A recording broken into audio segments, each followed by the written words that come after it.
여러분 안녕하십니까? 이어서 광주에서 전해드립니다. 광주시가 광주공항 국제선 유치를 정부에 공식 건의하기로 했습니다. 강기정 광주시장은 오늘 오후 기자들과의 차담회에서 무안공항 장기 폐쇄로 지역 관광업계가 위기를 겪고 있다며 이 같은 입장을 밝혔습니다. 그러면서 광주 민군공항 이전에 대해서는 서남권 관문공항을 위한 정부의 단계적 계획이 필요하다며 무안공항이 안전하지 않거나 안심하고 이용할 수 없다면 공항 이전은 불가능하다고 밝혔습니다. 광주 글로벌모터스 GGM 노조가 지난달 파업 선언 이후 처음으로 전 조합원이 부분 파업에 들어갔습니다.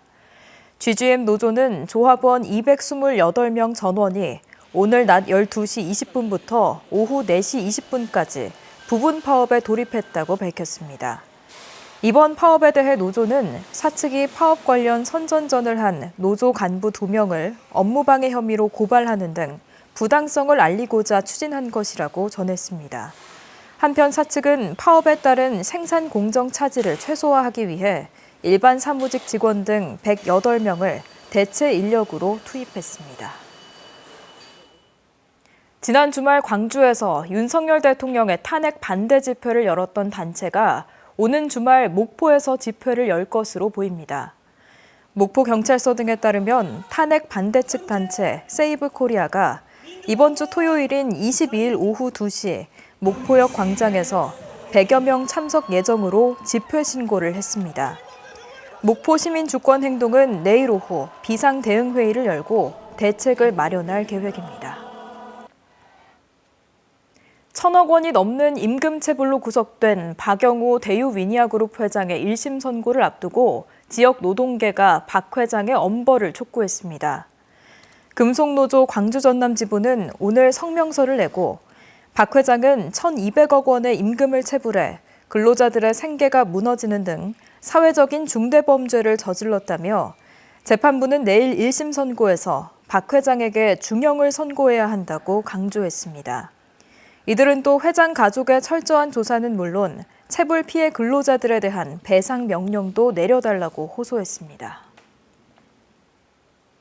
이른바 트럼프발 관세 전쟁이 가시화한 가운데 무역협회 광주전남본부가 CEO 무역포럼을 열고 대응 방안을 모색했습니다. 이 자리에서 서강대 경제대학원 김영익 교수는 안보는 회비를 내고 통상은 관세를 물라는 것이 트럼프의 정책 방향이라면서 이 때문에 한국의 경제 성장률이 낮아질 수 있다고 진단했습니다. 또 저성장 국면에서는 거시경제 흐름을 알고 탄력적으로 대응하는 기업만이 살아남을 수 있다고 조언했습니다. 더불어민주당 광주시당이 물의를 빚은 지방의원들을 대거 징계했습니다. 민주당 광주시당 윤리심판원은 최근 여성 공무원에게 성희롱 발언을 한 오광록 서구 의원에게 당원 자격정지 6개월의 중징계를, 의장단 선거 과정에서 당론으로 정한 후보 결정을 거부한 윤정민 서구 의원에게 당직 자격정지 1년의 경징계를 의결했습니다. 또 회기 중 욕설이 생중계됐던 고경의 서구 의원과 탄핵 정국 언행 주의령에도 술집 출입을 한 심철희 광주시 의원에 대해서는 서면 경고했습니다. 지인 회사의 법인카드를 사적 사용한 임밀한 광주시 의원에 대해서는 경찰 수사를 고려해 계속 심사 대상으로 분류했습니다. 보험사기 방지 특별법 위반 혐의로 기소된 무안 일로농협 조합장 등 임직원들이 실형을 선고받았습니다.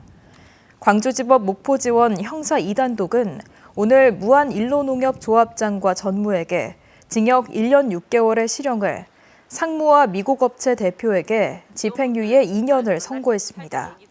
재판부는 조합장 지시를 받은 전무가 유통센터 직원에게 화재가 발생한 창고로 농산물을 옮기도록 구체적으로 지시한 점 등을 양형 이유로 들었습니다. 이들은 지난 2022년 화재가 발생한 농협 유통창고 안으로 피해를 입지 않은 농산물을 가져다 두는 수법으로 보험금을 과다 수령한 혐의를 받고 있습니다.